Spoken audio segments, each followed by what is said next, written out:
I'll do mine. All right, Cheryl, it's so nice to finally meet you. So nice to meet you too. Yeah, so you are absolutely, without question, one of my favorite cookbook authors. Oh, thanks, Adam. I appreciate that. I know And I, you make some fun things, and I always like to see you posting your pancakes and carrot cake. I see you. but I love your cookbook. I mean, I'm speaking specifically about the back in the day bakery cookbook because I use it. I use it all the time. And what I love about it is it's so not pretentious, but it's so delicious. Like everything always comes out fantastic. Thank you. Well, that's always, the goal. But so it's still one of my faves too, I have to say. I'm very proud of it. Well, so now you have a new cookbook that's coming out when? In October of this year, and I feel like I have spent my lifetime working on this cookbook. Oh my, and it's called Cheryl Day's Treasury of Southern Recipes. Yeah, Southern Baking. Southern Baking. And it comes out the end or mid October, I think the 27th or something along those lines. Yeah. Wow. So that'll be a good day. So tell us about the book. I mean, what's the idea behind it? It sounds like it's very in depth, like you're covering a lot of ground. Yeah, it is. I mean, it kind of is my approach to baking. Like you said, I like it to be very approachable, but it starts out telling the story of my family and how I became a Southern baker, being that I grew up in Los Angeles. Oh, twist. I didn't know that. See, yeah. Wow. We'll get into that during your therapy session for sure. I'm so excited about this therapy session. I've never had therapy and I am long overdue, I promise. Oh, well, I'm very gentle. You don't have to worry. It's going to be very comfortable. There's no couch. You don't have to lay down or anything. Couch. But before we get to your therapy, we're gonna like chit chat just for a little bit, and I want to know, how has the pandemic been for you? I know that you're running a business and you're in Savannah, and I follow you on Instagram, so I kind of got some sense of how it was going, but I'm curious if you can speak about what that experience was like and how it's going now. Yeah, it's going now well, but this past, however long it's been, year and a half, it was really difficult because we had a full dining room. We've got a fairly large space, and it was always packed with, hundreds of people waiting in line around the corner, and just, it was a whole scene, and it was definitely not the place to be during COVID. So we made the decision fairly early on that we were going to close our dining room, and what we thought was going to be temporary. But now we've made the decision, my husband Griffith and I, after thinking about how we wanted to create the type of business for the life we want, that's really important to us. And we've decided to close the dining room permanently. Wow. Okay. Yeah. So, that's a big step. And I've said it several times out loud now, so I can say it. But what we've done is, during the pandemic, we've kind of reimagined our space and reimagined our life. And as I said, it's fairly large. So we have turned the dining room into a production area for a small batch provisions line that we're launching this summer. Great. It's going to be jams and some dry goods, biscuit mixes, and things like that. And also during the pandemic, we started shipping on Goldbelly nationwide. And that is what we've been doing in the dining room. So we decided that we would continue doing that. We put up a little wall, and we've created a really awesome curated retail space that has all of my favorite things and vintage treasures, lots of things for people that like to cook. I feel like a lot of people are cooking at home now. Oh, yeah. So, just things that you need for when you're cooking at home. And then we have a curated section for our baked goods also.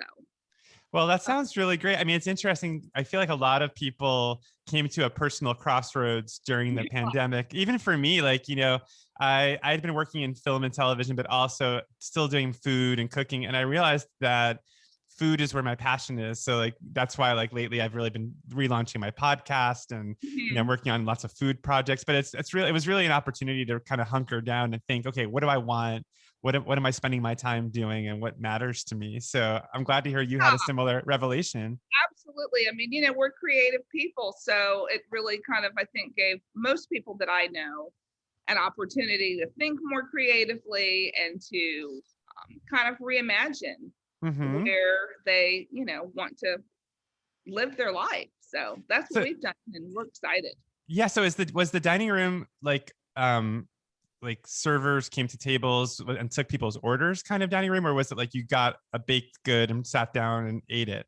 Yeah, it was more like order at the counter and you would sit down, no servers or anything like that. But we did have a full sandwich line, lunch line, and a hot line. So we've eliminated all of that, which has been interesting. So now my husband makes beautiful bread. So we're doing what we call picnic sandwiches. And we're really encouraging people to buy a picnic basket or rent a picnic basket from us, and they can take it to one of our awesome parks in Savannah, enjoy the day. But it's definitely, I mean, it was a move, it was like a lot of my friends are like, wow, I just love how like you're like Madonna, you're like a new life, Yeah. But I think that after we've been in business for nearly 20 years, we'll be 20 in August. If you count last year, I don't know, but wow. I think I do count last year. But yeah, you should. You were open, you were serving food. So yeah. Like, let's do something new and exciting. And I think that's what life's all about. So we're doing it. That's great. I mean, it's interesting. I feel like I've been to Savannah, but I realized I've only read, it was because I read The Midnight in the Garden of Good and Evil all those years ago. Yeah. But I don't think I've actually physically been there. So now I want to come take a trip and like meet you in person. You have to. You definitely have to. It's really, it is a really beautiful place, and it is kind of quirky, kind of like in that book. Yeah, I remember there was a character who had like insects on little leashes, like little flies. Yeah. So I don't know. Wow, but we're gonna get into like your whole journey from LA to Savannah, because that's gonna be interesting. You didn't know about that. I didn't. Okay, well, I think we're ready. I think it's time. I think the therapy, the healing's gonna begin right now. So, Cheryl, tell us, what did you have for lunch today? I had I guess maybe I was feeling like I'm going back to California a little bit. So I had a Poké bowl today, but I'm Wimpy. So it was like, basically I do a California bowl. Okay. It has like a crab and all the, like, pretty much California roll. Lots of avocados and fried scallions, and it was super fresh, and carrots. It was delicious. Yeah. So did you make it yourself or did you buy it? No, I ordered it. And then they do something fun at this place in our neighborhood where they do a wonton nachos. Wow, that sounds good. Yeah, it was really good. So you get like this tomatoey, spicy sauce, and like, I don't know, like kind of almost like a salsa situation. It was delicious. Oh, so you had that too with the California. Yes, I had that also. No judgment. Okay. No. That sounds great. That sounds like I want to eat that right now. Okay, so the first thing as your lunch therapist that immediately comes to mind because of the conversation that we had earlier was the California of it all, because it makes me think a lot about identity and your identity as a Southern baker. I mean, your new book is the Treasury of Southern Baking, but that you came from California, and then the California lunch feels very California. So I'm curious if you could speak a little bit about your identity as a Southerner versus identity as a Californian. Okay, so I feel like I have some explaining to do, and I do explain it. I'm a Southern California girl, but also turned Southerner. I used to come to the South. My mom was from Alabama, and like a small town. And every summer from about the age of 8, I would come visit my grandmother. And that's pretty much between my mom and her. That's how I learned how to bake. Mm-hmm. And I just really fell in love with just kind of the slower pace than what I was used to, growing up in Los Angeles. But still at the same time, I think there's definitely a juxtaposition between being from Southern California and living in the South, because there's a lot of freshness of ingredients that are very similar in cooking, but at the same time, and a lot of relaxation, there's like an ease, but at the same time, I feel like I'm still a California girl, always at heart. They wish they all could be, right? I was born and raised in Los Angeles first. And then my parents moved when I was about 3.5 to the Valley. Oh, wow. You're a Valley girl. Yeah. I didn't realize that. Okay.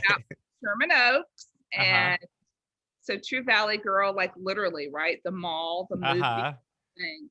But I don't know. I feel like just my sensibility is very Southern California. I love, vintage treasures, and I love being near the water. I'm very fortunate that we do have a beach in Savannah, Tybee Island. And so, yeah, that's just kind of how I, think about the two together. Well, how did your family end up in Los Angeles? So your grandmother was in Alabama. So was it your mother who moved to LA? Yeah, both my parents actually did. My parents were World War II vets. Okay. And after the war, they both moved to Los Angeles and met in Los Angeles. Oh, wow. That's interesting. So they were both World War II vets who moved from the South to Los Angeles and then met in Los Angeles. Yeah.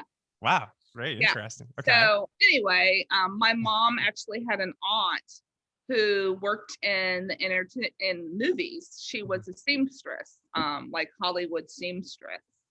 And she lived in an old neighborhood, what they used to call Sugar Hill in Los Angeles. I think it's Mid-City now, but okay, that's what it's referred to now. But it was where a lot of professional Black folks moved as a part of the Great Migration, and they ended up. So my mom's aunt lived there first, and then she came to Los Angeles to go to college. She went to Pepperdine. Oh, cool. Yeah, when Pepperdine was down, like I don't know if it still is, but not the Malibu campus, but the original campus in Los Angeles. And then she went to USC for grad school. Wow. And stayed, yeah. So I'm curious. So when you moved to Savannah from Los Angeles, what was that like for you? Was that a culture shock, or did you immediately take to living in the South? It definitely was culture shock. Okay. I'm curious to hear about that. Yeah, this was, this was 21 years ago. And when I first came to visit, my sister and I came because we thought we had heard a lot of family history happened in and out of this area and fell in love with it. Savannah is very, just by the looks of it, it's really beautiful, and it has kind of a European vibe to it. And a lot of folks come from all over the world to live here, because there's this thing that when you come to Savannah, you just fall in love with it and you end up staying here. But it definitely was culture shock. We were such LA girls, and we had a few situations that were a little shocking that happened to us. Like what? Like what happened? I want to know. Yeah. Well, one thing that comes to mind is we had kind of morphed a business, or created this business that was at the time doing gift baskets for a lot of people in the music industry, and mostly music industry. And when we decided to move here, we kind of moved our business here, but also opened up a retail location. And so we were very just, I don't know, had really cool stuff, super LA, fun things, and had this little side hustle that we were running out of our little back room that most people didn't even know that we were shipping all over, the country for these different musicians. And long story short, we had someone invite us early on to a party at her house, like an open house. And we thought, oh, well, we don't know anyone here. So we went and we walked to her house in this beautiful, historic house close by to the shop. And it's really shocking to even say, but basically her husband opened the door and he put his foot in the door and said something like, something to the effect of, were we making deliveries or something like that? Oh gosh. Okay. Yeah. And so we were just, we hadn't lived in the South this ever. I would spend summers, but in my grandmother's neighborhood, it was just such a welcoming environment always. And I never experienced anything really like that. And so we said, oh, tried to explain that his wife had invited us, but obviously it was very awkward. Yeah, that's so awkward. So anyway, I think he finally let us in, and my sister was like, we're leaving. She was like, let's find the exit and we're out of here. Yeah. So we literally walked in and found the exit and we left. And so the next time that we were open, the woman, bless her heart, as they say in the South, she, was like, wait, I saw you and you didn't, like, you didn't, I didn't know what happened or whatever. And so we told her what happened. And she was like, oh, he just, didn't know, like, who you were with. I say, like the Godfather. Oh my God. He didn't know who you were. And so, yeah, that was awkward. But honestly, for the most part, that was the main thing that ever happened. And it was a nice wake up call. Listen, I've had things like that happen to me, my whole life, unfortunately. And it's always shocking and it's always, disturbing. And it's not always in the South. I mean, I was on a flight leaving from Los Angeles. And I famously, all my friends know this, but I had a man that made a big scene because he said he didn't want to sit next to me. Really? That's awful. So, it happens everywhere. Unfortunately, that's the world we live in. But yeah, that was my major culture shock. I haven't had it happen since, thank God. But yeah, well, it's interesting because it's interesting you compare it to Los Angeles, because I think the cliche or what people would think automatically is living in the South would be worse, but that it's not necessarily worse. So no, it really isn't. I mean, unfortunately, ignorance and hate live everywhere. So yeah, I'm sorry you had to go through that. That's awful. We've all gone through something, right? Yeah. Well, I'm curious to hear a little bit more about the cooking of it all, because you mentioned earlier that your mother and your grandmother loved to bake, and there was the Southern cooking or Southern baking. So can you talk about like those early experiences maybe, and like those are the first ones you remember, and why baking versus savory cooking or the other kind of cooking?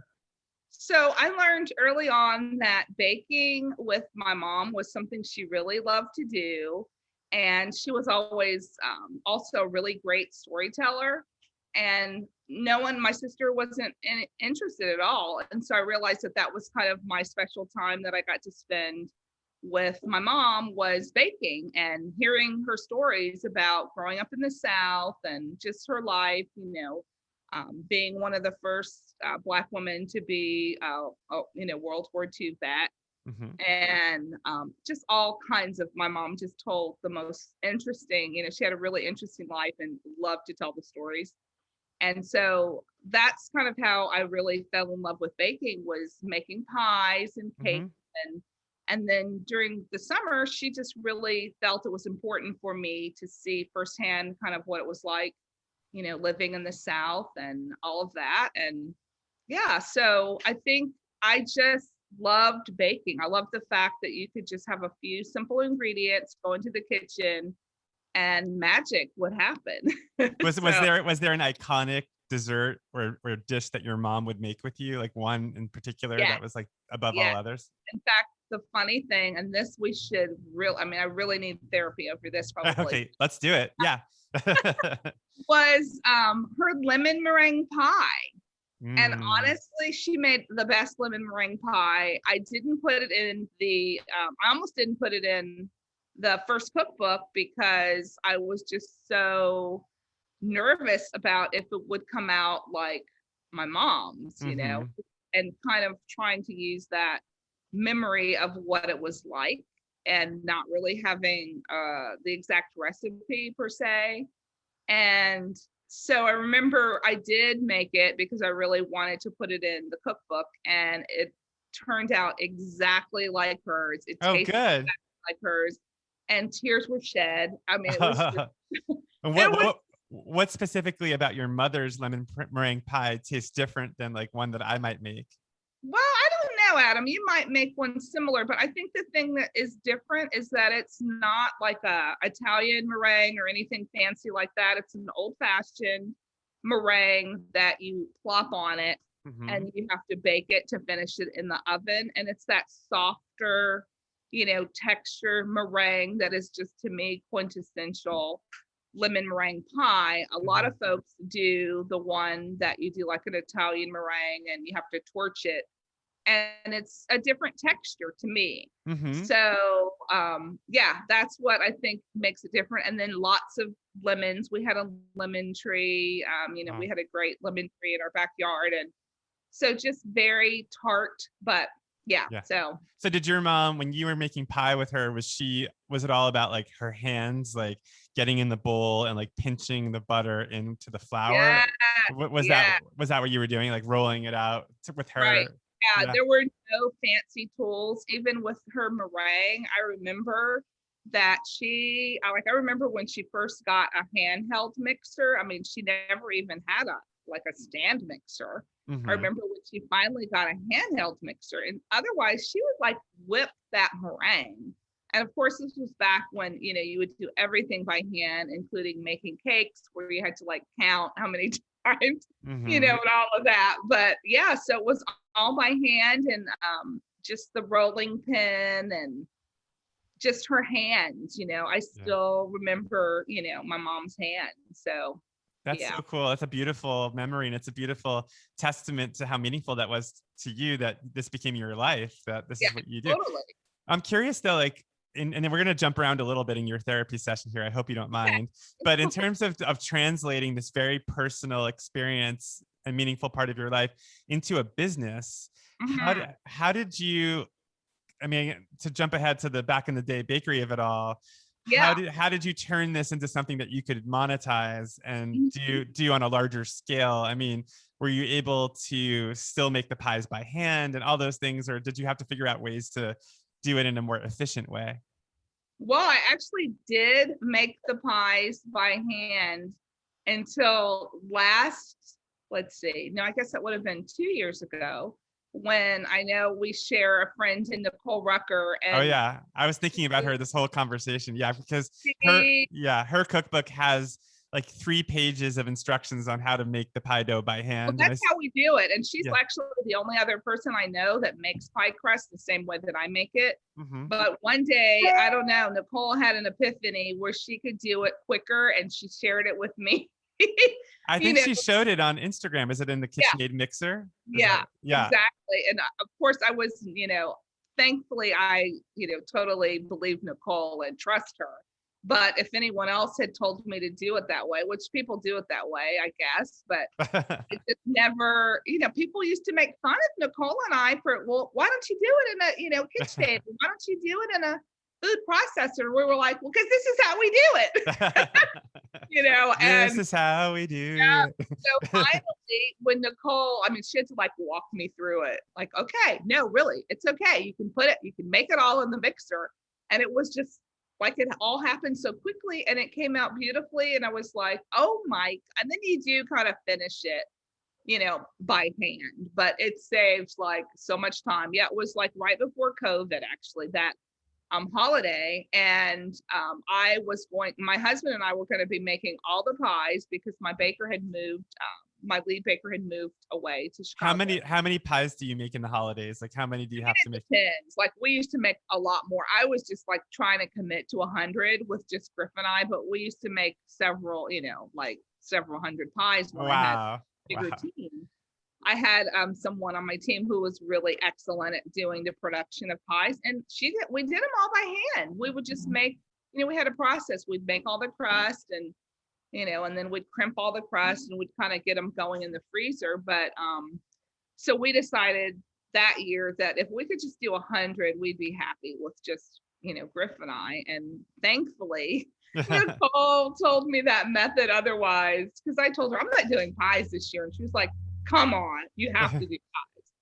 And so So why is a food processor better than a whatchamacallit, a food? I'm sorry. Why is a mixer better for making pie than a food processor? Because I use a food processor. Maybe that's bad. I want to hear why.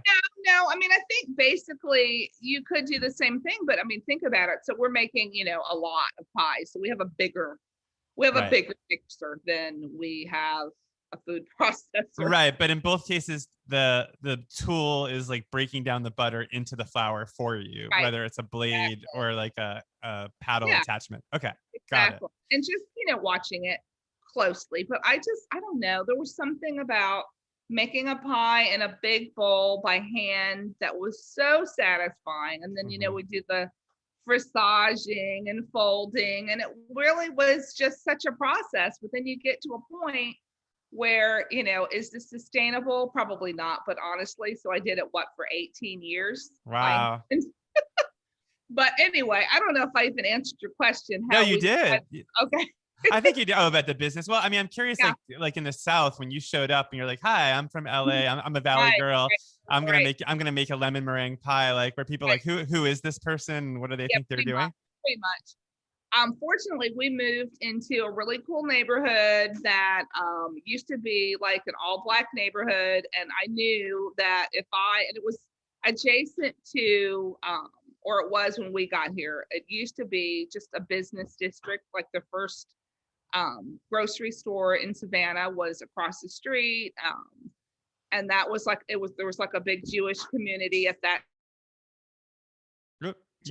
I think you froze for a second. I think. Oh no! Oh, there you are. I hear you now. So a big Jewish community. Yep. Right, and then but when we moved in, it was predominantly Black, and what I realized, but it was adjacent to a lot of different neighborhoods, and it had been a very popular business district back in the day, pun intended. And so what we did was we realized that if we made certain things that people would feel comfortable, that lived in our neighborhood coming in to buy, because they were, questionable. They were like, who are these people? But then they realized that we had really great cinnamon rolls and biscuits and pies, and it just kind of was very organic. In the beginning stages, we were, I didn't have we didn't have any employees for a full year. Mm-hmm. So Griff and I would tag team to run the front of house. He would do his baking, and then we would just kind of tag team who would work. And then my sister, who has actually since passed away. Oh, I'm sorry to hear that. Yeah. But thank you. So anyway, we just really got to know the neighborhood, and people just started, coming in.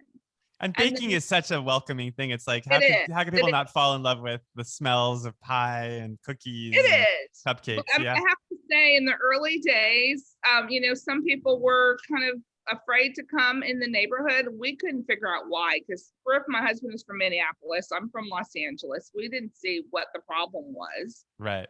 Except for, not everybody looks the same. And we would have people come, and they would sit outside. We have these huge windows at them, but they would sit outside and call us on the phone and like see if it was okay to come in. Oh my God. And we would be like, we can see you. Like, it's okay. And That's it really, it was not that bad at all, but just, it was just different. I guess I didn't realize that at the time,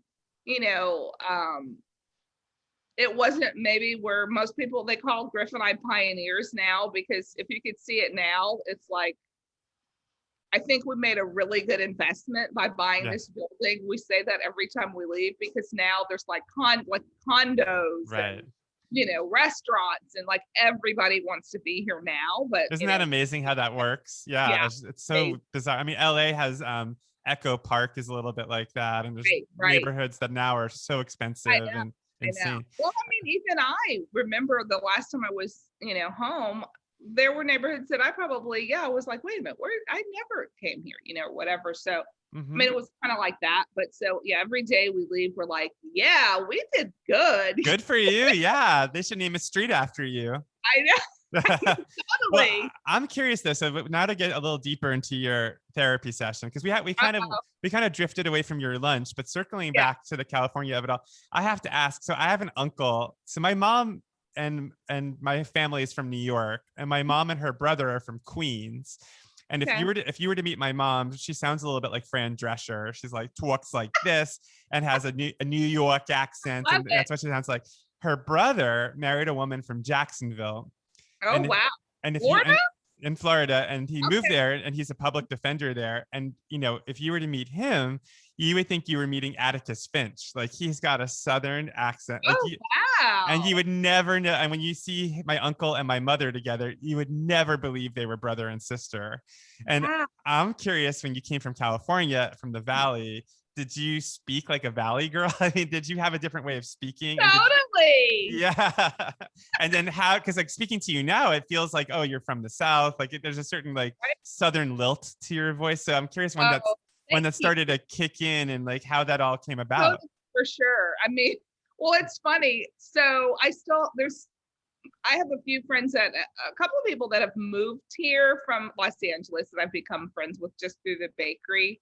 And then when my friends from LA come to visit, Griff's like, my husband's like looking at me like, okay, where did that voice come from? Uh-huh. It Yeah. just kind of, it turns more into a whole different thing. But yeah, I do. I think I definitely am kind of a little in between. Yeah, that's You really know? interesting.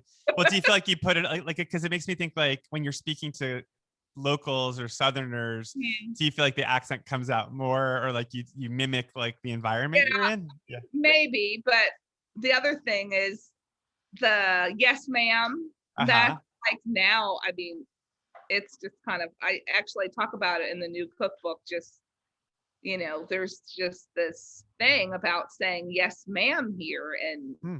I do it, I mean, I used to say you guys, right? All the Mm-hmm. time. And now I say, yes, ma'am. And it's funny because sometimes I have to catch myself because I'm like, oh, with mask and stuff on, like sometimes you're like, wait a minute, is that a yes, ma'am? Or I don't, but Oh wow. Yeah, that's oh, fascinating. So in terms of the food that you serve at the back in the day bakery, has mhm. it always been the same menu? Like the baked goods that you make, have No, they stayed the it same? hasn't.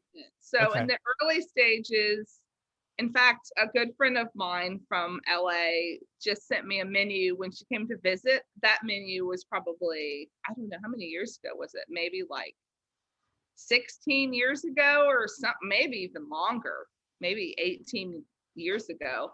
And I could not believe some of the stuff that was on the menu and the prices. Oh yeah, like what was on there? Like what did you I make? mean, yeah, do you have that menu, Griff?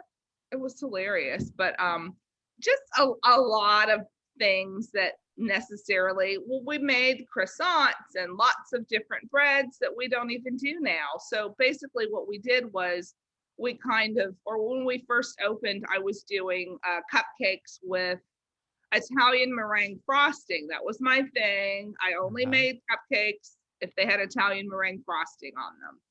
And because my mentor Jane, that's how we did them all the time. And we made these beautiful with flowers, piped buttercream flowers, but people did not like them. Hmm. It was not and Nicole and I have talked about this a lot, but the palate is definitely sweeter here. Okay. So I had to switch the frosting and now I'll do the Italian buttercream just to kind of embellish and decorate things. Mm-hmm. But I had to switch to more of an American buttercream because they were like, what is this? Pretty much, this is not sweet enough. And that's what I considered buttercream. I just remembered, to me, the quintessential California cake was like kind of like that Sweet Lady Jane cake with the buttercream and the whipped cream and the strawberries and, just that fresher take. And I had to totally flip it. And now I do these, the old fashioned cupcakes that we've become famous for, but they're a lot sweeter. It's, an American buttercream basically. But my little twist that I do is I add a little bit of salt and a little bit of vinegar, a little bit more acid, so that they're not as cloyingly sweet, but they still are much sweeter than like an Italian buttercream. So that's fascinating. Well, it's funny because I went to college in Atlanta, and you did? yeah, I went to Emory, and I know that. yeah, so I lived in Atlanta for 7 years, and Okay. I just remember sweet tea, like drinking Yeah, sweet tea, right. and how sweet that was. Now if I drank it, it would be like literally drinking a cup of sugar. But back then Literally. I loved it. I thought, oh, this is so But it's good. the thing that people ask for when they come. They want to try this sweet tea, and you just have to be like, "Are you sure?" It is. It's so sweet. So yeah. But people definitely, fortunately now we've been able to kind of creep in some, fresher takes on things. But yeah, in the early days, it was, I don't know, I guess it was just a very kind of not as, it was more like California, Minneapolis, where my husband's from, just really beautiful baked goods. But now we definitely, when we think about our menu, we always think about, what makes it Southern and what kind of gives it that Southern vibe. And so that's kind of how we look at everything that we do now. So. And have tastes changed like recently, like with like all the health crazes that are out there and people? I mean, well, we haven't jumped on any of the crazes at all. Yeah. So we don't, and it's funny to talk to my LA baker friends, like we don't do any gluten-free, we don't do any vegan. We are all about the gluten and all about the gluten. That's your next book. Yeah. Yeah, all about, there you go. Well, you mentioned when we were just talking about a mentor, and I think I forgot to ask you about your journey in terms of like education and like you talked about learning from your mother and your grandmother, but so when did you work with your mentor and like where was that in your life? Yeah, so actually Jane had a bakery in Atlanta. I don't know when you were living there, but she had this awesome bakery called Mondo Bakery. Okay. And when we decided that we were going to open up a bakery, she just kind of took us under her wing to kind of get us from, because let me back up. So I didn't go to culinary school, and I consider myself a baker. So I'm a home baker turned professional. So rather than, pastry chef or anything like that, that's not the title that I identify with. You're the best kind of cook. I mean, I'd much rather have food from a home baker than a pastry chef personally, but keep going. Yeah. Well, yeah, because I like cake and, pie, but me too. Anyway. But anyway, so Jane had this awesome bakery called Mondo Bakery in Atlanta that was way ahead of its time. It was in the west side, which ended up becoming really popular, but at the time, literally, I think like there was nothing kind of like us. We were literally the only things here. But so I just loved her style of bakery, baking. It was really approachable, and she's the one that kind of got me into doing these Italian meringue buttercream cupcakes and cakes, and I just really, loved them. And then we would do, like little baguette sandwiches. It's funny, a lot of the things that we're doing now that we've kind of put up the wall and pulled back our menu and curating our menu is very much how we started our business. And so we're just kind of going back to our roots. But so, yeah, I didn't have the path of going to culinary school. Like I just, was that person that would bring baked goods to the office on Monday morning. So I'm curious, like being around baked goods all day and doing this for your job, do you still enjoy baking at home, and do you make stuff for yourself? I mean, I definitely did bake at home during the pandemic, but like, do I go home during the week? No. One thing, we actually just renovated our kitchen home where it's a little bit bigger than it was, but I mean, how can you compete with more ovens and more, sink space Mm-hmm. to clean? And so, yeah, it's just, I tend to just pretty much do mostly here, but, and then my husband likes to do, I hope he does, he does most of the cooking at home, but And what kind of food do you eat at home? Are you eating oh, Southern let's food, see. California food? Maybe a twist of both. Okay. It's definitely comfort food, and Griffith's from Minneapolis, so they're known for the hot dishes. Mm-hmm. But he does these really fun, I don't know what to call them, but he does these really great like bowls of like he'll do potatoes, and he gets some like really crispy, and then he like roast vegetables, and does these like really fun, flavorful sauces. It's like my favorite thing that he makes, or a rice bowl, or I don't know. Yeah, just kind of home cooking, but You're all delicious. about the bowls because you had a California a bowl Uh-oh, for there it lunch. is. Well, There's therapy right there. yeah. Well, I forgot to ask you because this is an interesting subject, which is being married to the person that you also work with. Because Right. my husband is a filmmaker, and he's shot some videos for my blog years ago and stuff. But mostly we don't work together because we would kill each Right, other. So I'm curious, right. how do you make that work? Well, so it took time. It didn't happen overnight.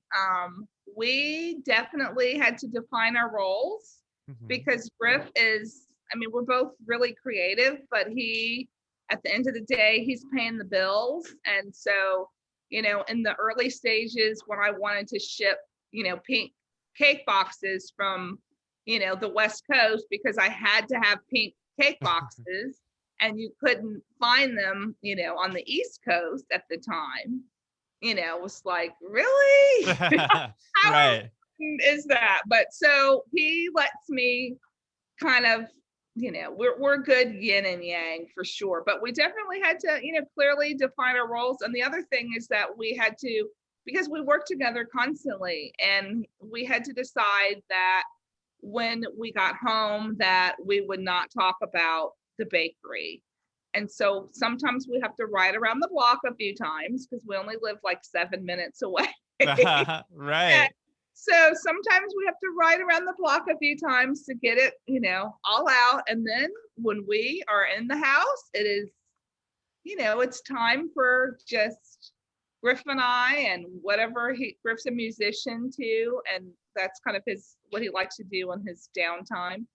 And then we have a little adopted dog. Oh, what's your dog's name? Her name is Story, and that I Ooh. probably really need therapy over, because the week, like literally the weekend that the first case someone had COVID in the Atlanta airport, I was in it. Oh my gosh. Because I talked to my husband, I don't know how, to going to adopt Story, our dog, to Los Angeles. We flew to Los Angeles to adopt the dog because I fell in love with her over the internet. Wait, you came to Los Angeles to adopt a dog? Uh-huh. Oh, we need more time. This is like a whole I separate know, I therapy session. know. Wait, I adopted my dog Winston on Instagram, like over Instagram on a rescue site in LA called the Animal Protectorates. Oh, But, wow. but where So did this you? is Yeah. Mutt Scouts. Oh, Mutt But Scouts. Okay. my good friend, I don't know if you know Tuesday Basson, Mm-mm. but she was fostering Story, and she would post these pictures of her, and I don't know what happened, Adam. Somehow, well, back up. We had a year before, we had a dog for 15 years, and we had to put her down, Ella, and I thought I wouldn't have another dog. I was like, I'm done. I'm good. I'm not gonna have another dog. And then Tuesday started posting this picture of Story, and she is the most scraggly, like she has a wonky eye. I mean, one blue eye. She can't see out of the other eye. She's deaf. She's 12 years old. And somehow I couldn't believe that no one else was adopting her. Oh, And that so, is so Tuesday sweet. would say, well, I don't know, maybe she's just yours, Cheryl, maybe she's just yours. And finally, I think Griff got so tired of me, talking about this dog and sending him pictures, and I just fell in love with her.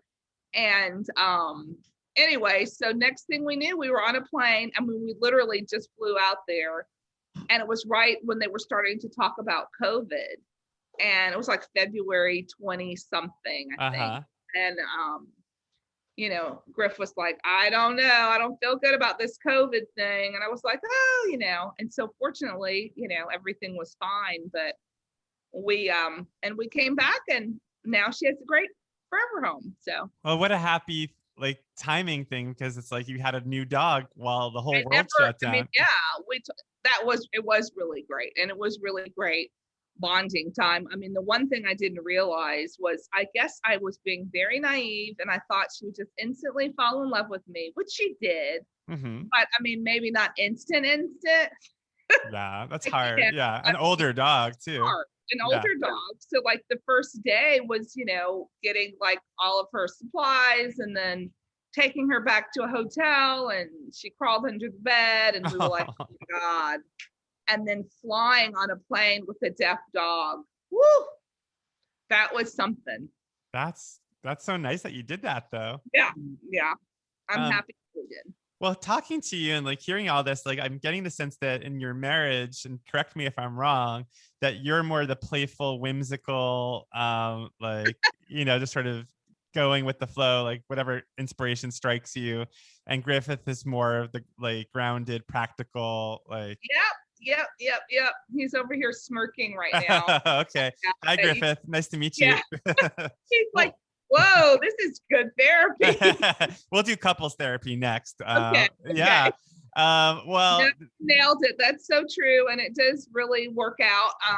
Even when we were taking that trip, I said, well, one day we're going to be like, remember that crazy time we went to, adopt a dog, and look what happened afterwards. We couldn't go anywhere, well, and it's funny though, because like your personality type though kind of runs counter to like how people think of bakers often, which is like very measurement oriented and very practical, so like, do you feel like the constraints of baking like allow you to play in a way that's helpful? well, you are good, Adam. Thank you. Yeah. So yeah, that is true. But what I like to call myself is, I'm an intuitive baker.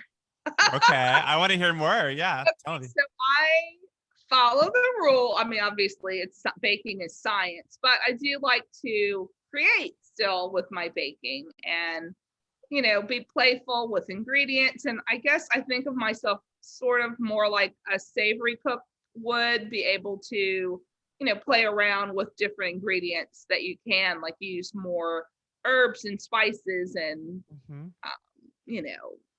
extracts and hydrosols, and just, really play around with flavors, not just do specifically what the recipe calls for. When I can play with the flavors inside of a filling, then I definitely do that.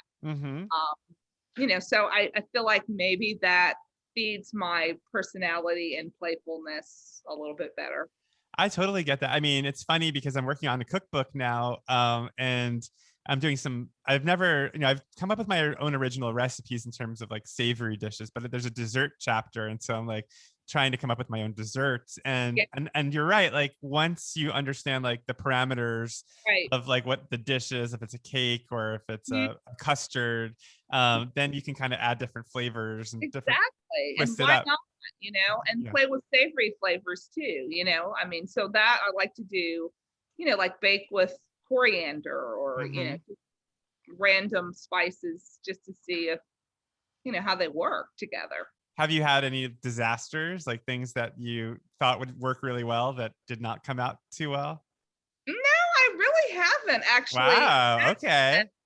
I mean, have I ever had baking disasters? Sure, but nothing that was a disaster as far as flavor. Yeah. The biggest disaster I can think of is, I remember in the early days, I, thought I was so professional that I didn't have to, maybe I could just, like look at a cake to see if it was done. Wow. And I remember this one time, it was like a big sheet cake or something we were making. And literally, we still call it like crunchy cake because it wasn't like cooked all the way or something in the middle. And Griff was like, oh, well, let's put it back in the oven or whatever. And it was just, I don't know. But that's the biggest disaster. But as far as flavors, I mean, you can taste and see what you like. But so when you go to other people's bakeries, what are the things you look for? And like, are there any pet peeves that people do, or things that annoy you, or things that you love? Or I don't know, like what are you looking for? I love going to bakeries, and I think I have such an appreciation for bakeries, or maybe I just pick the right ones. I do my research, but there's so many great bakeries around the country, and I just really appreciate, like, if you go to Fat and Flour and you appreciate everything, but the pie crust, just and everything. But and then I have a friend in Atlanta that has an awesome bakery, and I love like her croissants. And I mean, I don't know, I just feel like I really have a appreciation. One thing I did do recently, actually, this was right before the pandemic too. I was in Charleston and I went into this like coffee shop, and I think they got baked goods from like their sister bakery or whatever.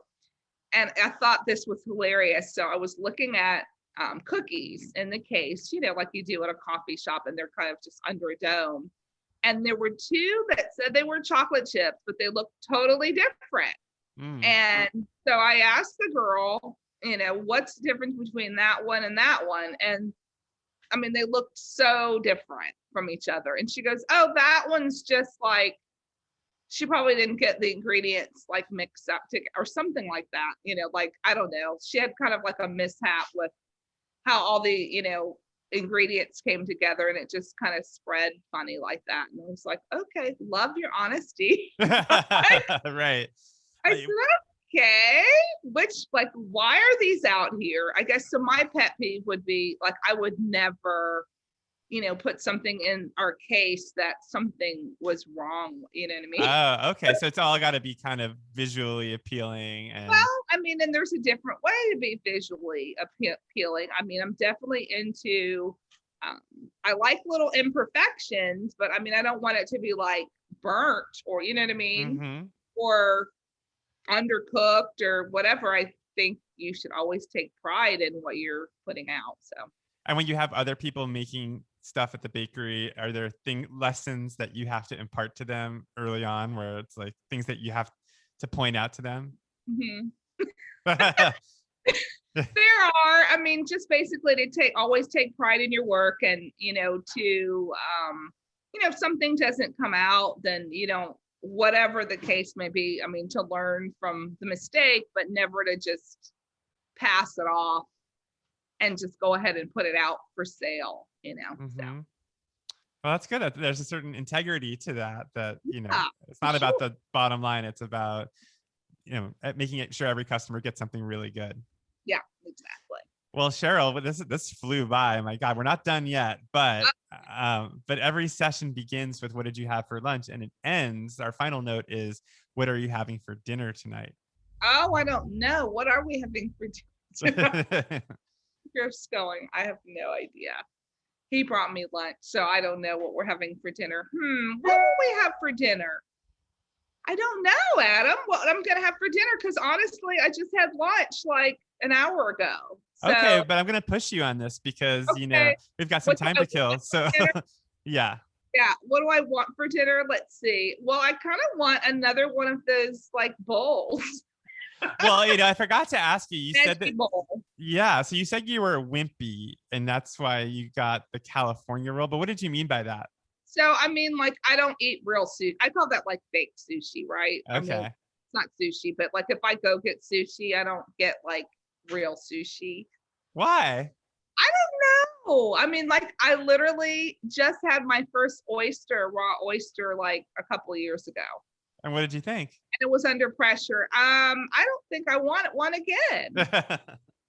I mean, yeah. I don't I don't think I've been missing anything. I mean, I'm happy that I tried it. It was definitely under pressure from some of my LA friends that were here. I mean, we went to the Gray, which is a famous friends restaurant here. And it's like, yeah, Mashama couldn't believe I was finally going to have an oyster. And so, and they were delicious, but it's just not something top of mind that I would, necessarily order. So Now, do you I think feel it's because you said you were wimpy? I'm curious, like, is it fear or is it just like you don't like the taste of? maybe well, here's the thing. Okay, so there's a few restaurants that I would go to that if the chef sends out something, I'm gonna eat it. I mean, Mhm. if they think it's because I will trust that it's gonna be delicious.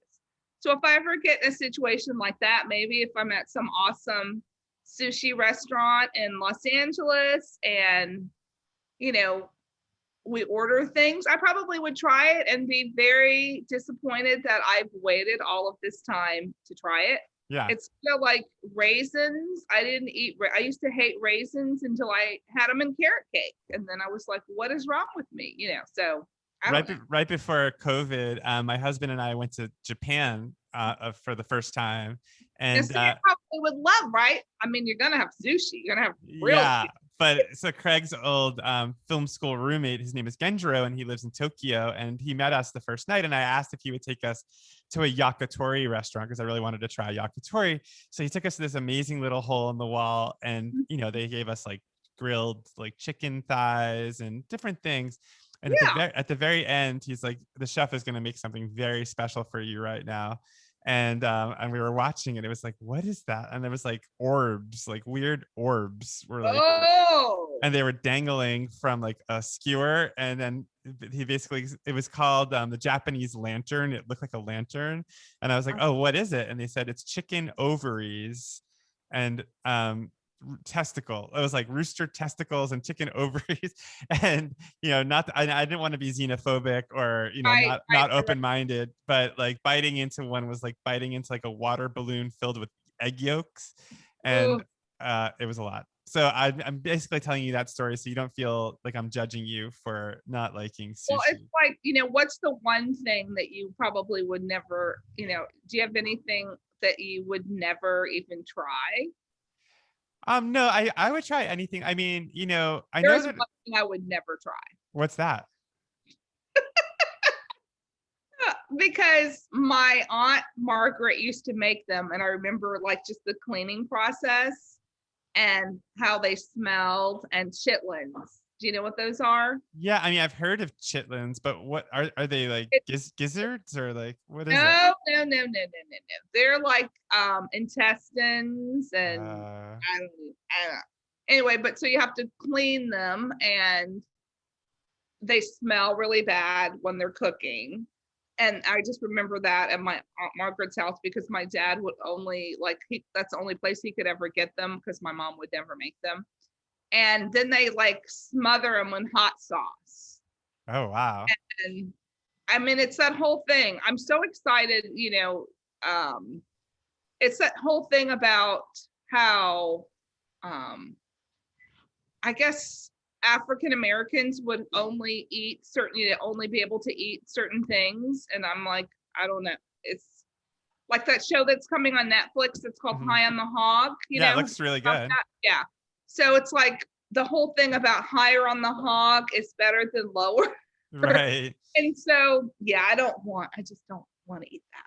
Well, it's funny you say that because like that used to be like a foodie thing, like eating the guts, like Anthony Bourdain. Breads and I will eat those. Like I said, maybe if some particular chef made them, maybe I would eat them. So well, we went to France and I got sick at a restaurant because I got served in tripe with calamari. It was like a dish, like this innovative dish, and it was like intestines with like it was fishy. It was so awful. So yeah, we're in the same boat. But what's the difference between no pun intended. Awful? That was good. I didn't even think about that. But what's the difference between gizzards and chitlins? So gizzards are like they're like organs, but they're not, I don't know, like the little intestines. intestines, but I Right, think, because gizzards come with the chicken. Like you get like the liver and the gizzard. yeah. Okay, And I got it. don't, I mean, like, I guess I grew up eating those in, um, during the holidays because it would come with the turkey gizzards and you would just cook the hell out of them and dice them up and they went into your cornbread stuffing and they're actually delicious. So I don't know. Maybe I will try anything. It Well, depends who's making it. what's the iconic Savannah dish? Like if I was going to come to Savannah and after I visited your bakery a few times, like where would I go and what would I eat to like really experience Savannah? I think I would say you would go to the Gray.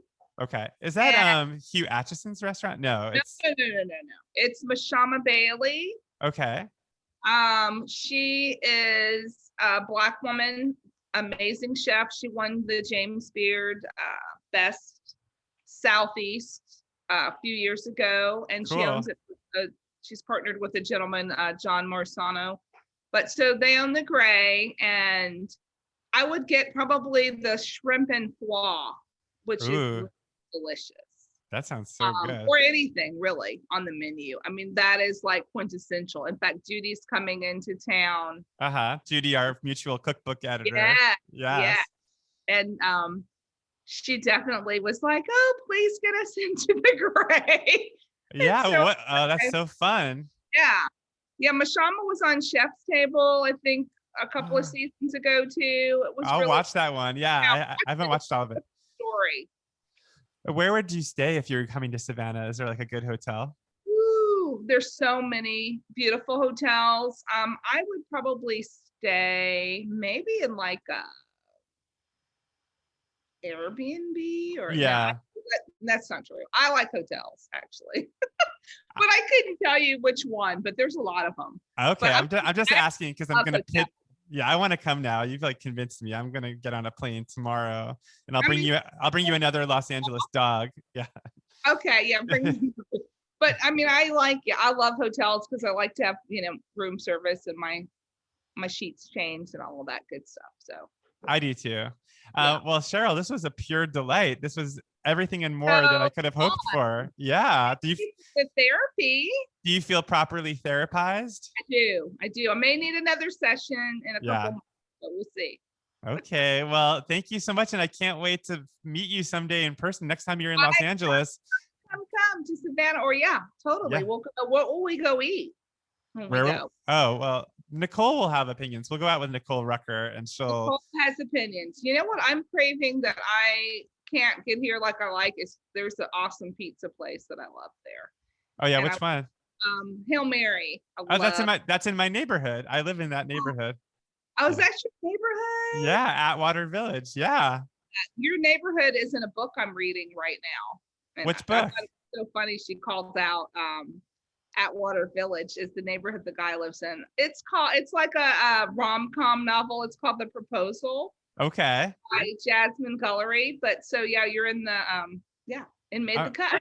Oh my God. Wow. I'll have to read that. The character lives in Atwater Village. I thought that was so fun. Oh my gosh. Well, it's a great village and we really like it here. I love it there. I love it. All right. All the shops and yeah. Well, you'll come and we'll go to Hail Mary together. That'll be perfect. And individual medley and wine shop, all the things. You're not kidding around. All right, Cheryl. Well, good luck with the book. I can't wait to read it, and I'll see you around. All right, thanks. Thanks. Bye.